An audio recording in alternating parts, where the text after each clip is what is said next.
Hello everyone, this is Bruce Petrov with Home Maintenance Solution and Ask Handyman Bruce. Today I'm going to be doing a project on a water heater. I'm going to be replacing the anode rod. This is the long rod that drops down into the water heater and it absorbs some of the corrosion that happens inside the tank. It's kind of a sacrificial rod basically. I'm going to show you how to replace that here in just a minute. The first thing I'm going to do is I'm going to turn the gas down to pilot. I'm just going to leave it on pilot so I don't have to relight that. But that way it won't light on me when I'm draining it. If you have an electric one, just turn the power off to it.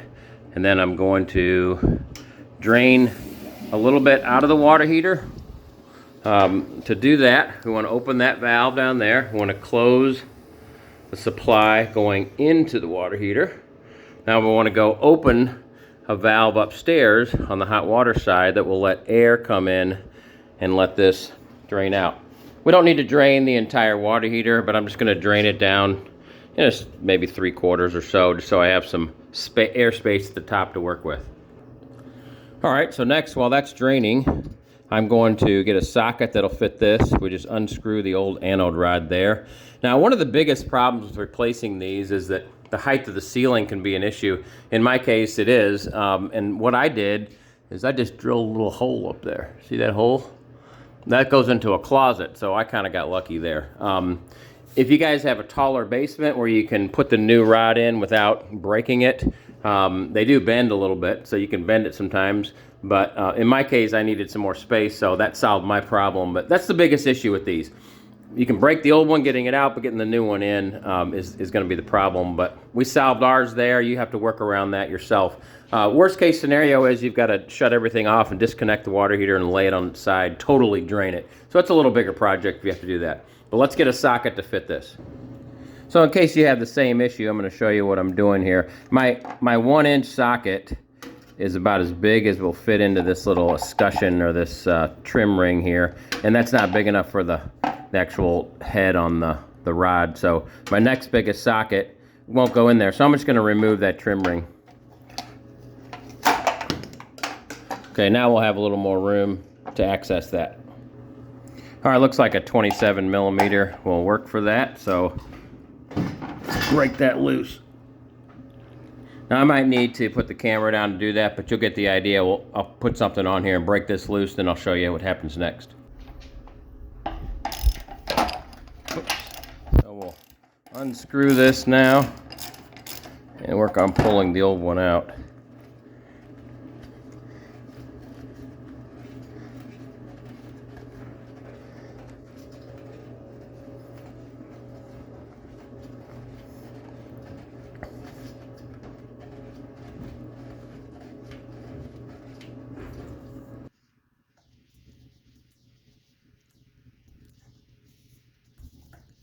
I'm going to dig this thing out of here. It's kind of hard to grab, but I've got it unscrewed. Okay.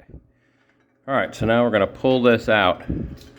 Now you can see it's not, it's not terribly bad, but it has collected a lot of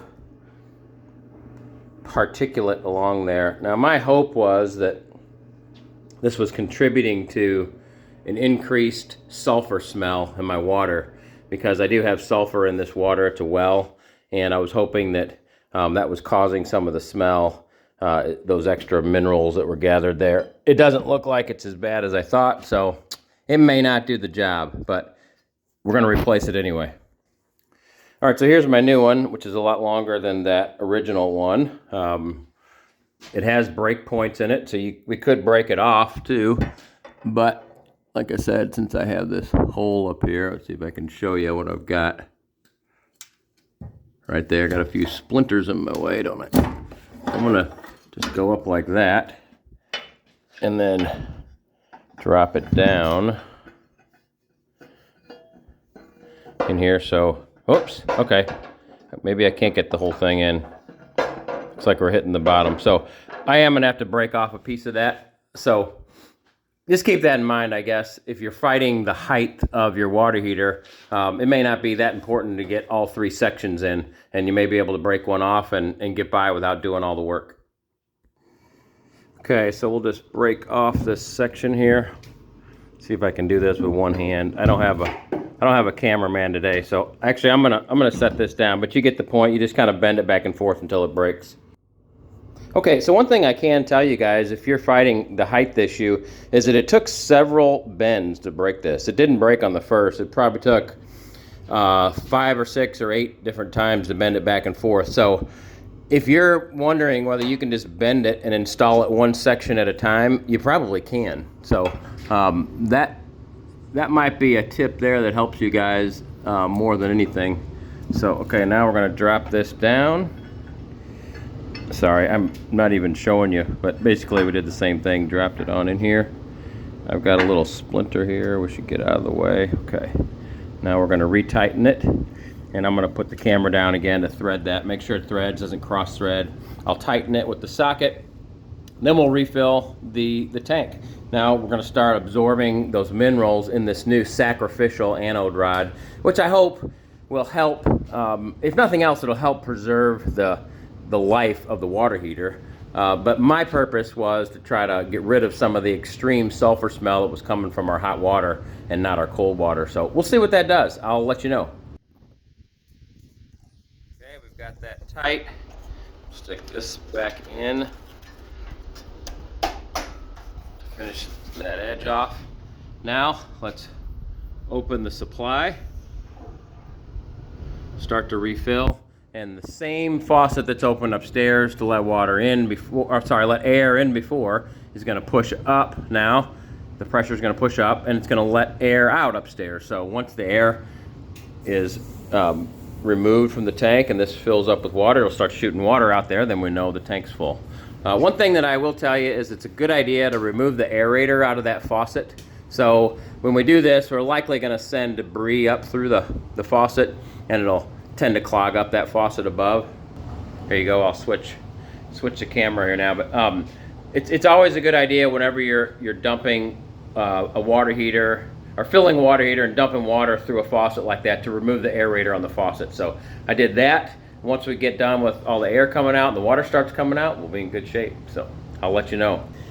And if this demonstration helped you understand a little bit better the project you're about to tackle, please like the video and share it. I'd appreciate it.